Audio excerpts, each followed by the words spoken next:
Hello and welcome. Here are four horrifying and real first responder horror stories. Sit back, relax, and enjoy the video. Not a cop, but a former EMT. I worked night shift, and this was either the night before or night of Halloween. We get a call to BFE for generalized pain, which is a giant red flag for us because that could range from I hurt my finger to I got shot and I'm dying, but I don't want the cops to come. Now, since this is night shift, we get this call about 3 a.m.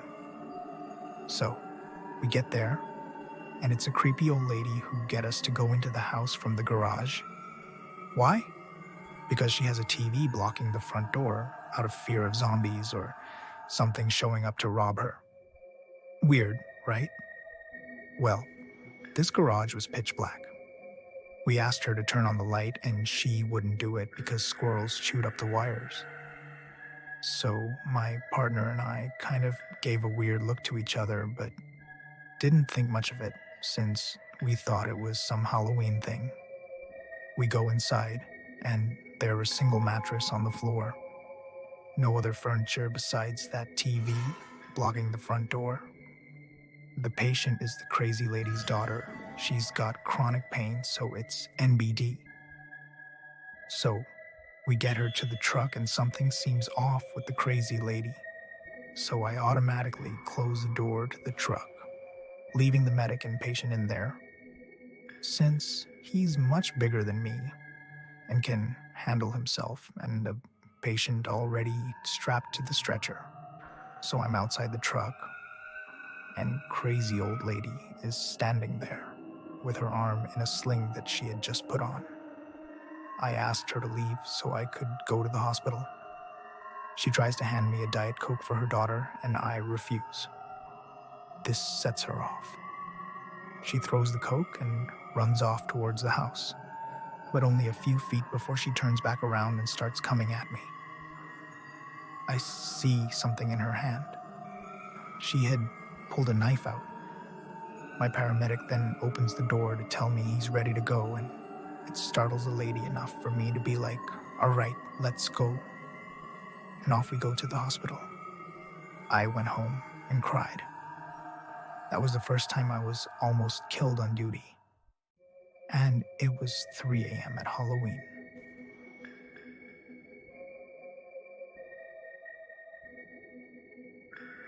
This next story comes from 1992 out of Salem, Missouri. Not me, but my dad. He's a road officer, and about 2 years ago, he was patrolling when he could hear an engine revving behind him.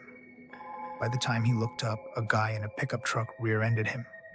He calls it in on his radio, thinking it was just an accident or something, when the guy reverses and hits him again. My dad realized it was on purpose, but it was already too late. The guy tries to take off. My dad turns his car into the truck as it goes by. He must have hit something good because it disabled the guy's truck. My dad tried to get out, but can't move his leg, so he just keeps the guy on point, telling him to keep his hands up. The guy starts hitting himself in the face, saying, "Kill me, kill me. I'm going to kill you." My dad didn't see any weapon, and the guy didn't get out of his car, so he just kept him in sight until backup arrived. They arrested the guy and took my dad to the hospital. When I got to my dad, he told me that he was afraid because he couldn't feel or move his leg. He was worried he was never going to walk again. Lucky there was no serious damage, and after some physical therapy, he was able to get most of the feeling back and can walk. They later interviewed the guy, and he said he had no regrets. He wanted to die and thought he would go out death by cop.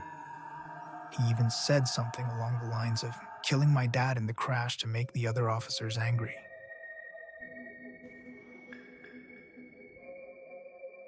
This next story comes from Green Valley, Arizona.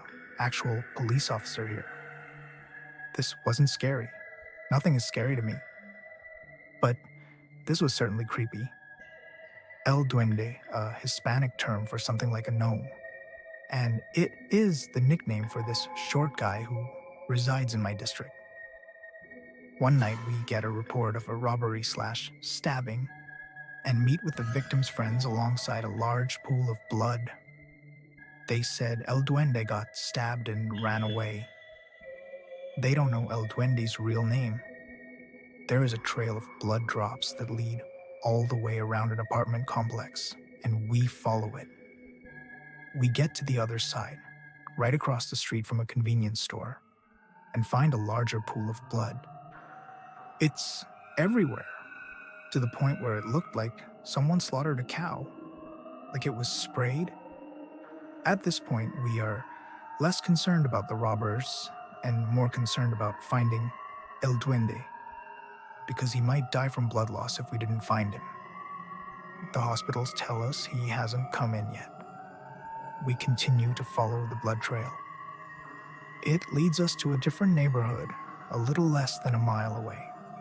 We even find another pool of blood, similar to the first one along the way. It starts to rain and the blood trail starts disappearing. About an hour and a half has gone by. At one point, our helicopter was helping, but it had to land due to weather. The K9 is helping us. Then a call comes out for a suspicious event near where the blood ended. Someone had written something on someone's house. We walk over and see a townhouse with the words El Duende written in blood in large letters on 3 sides of the house. It turned out to be El Duende's parents' house after we described El Duende to them. It took a while for them to realize this. There was a lot of, what the hell is going on here? They told us their 30-year-old son has mental problems and stays in the park near their house. We check the park and find a guy covered in blood.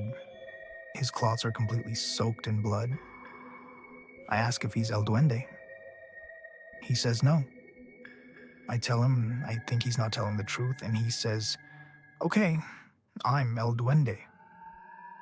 He refused to go to the hospital, so my buddy paid him $1 to go, and he did. It turns out his friends lied. There was no robbery. El Duende cut himself because he thought it was funny. I spent the next hour wondering, WTF just happened? TLDR, El Duende. Lots of blood. Police. El Duende written in blood on house. Paid him $1 to go to the hospital. Oh yeah, I forgot to mention. He didn't cut himself with a knife. He cut into his arms with fingernail clippers.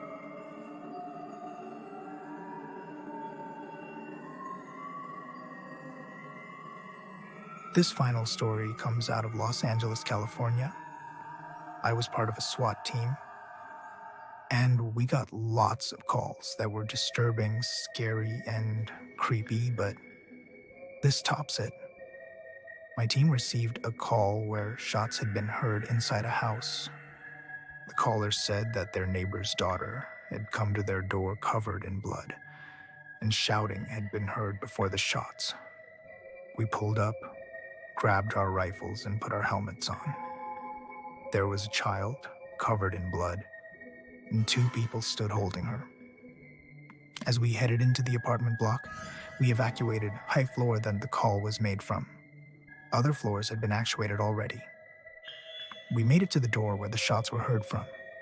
We knock on the door, shout in, no reply, so we breach. The first sight was blood on the floor. Well, blood everywhere. We walk into the other half of the living room where there is a body on the sofa. Half of us takes the left side, and me and a few others take the right. We knock on the bathroom door that was closed. We expected to be shot through the door. No reply again. I slowly open the door, and we get met with more blood and a body in the shower. Blood was found on the child's bed as well. What had happened is the child's mother and father were arguing. The father grabbed his gun and shot the mother in the head. Remember, I said the girl had blood over her. It turned out she had been shot in the head as well. The coroners believed it was, so she didn't say anything to the police. But the bullet didn't go through the skull. The father had then gone to the bathroom, closed the door, and shot himself in the shower. As always, I hope you have enjoyed the video. If you liked it, please like and subscribe. If not, please let me know down in the comments why.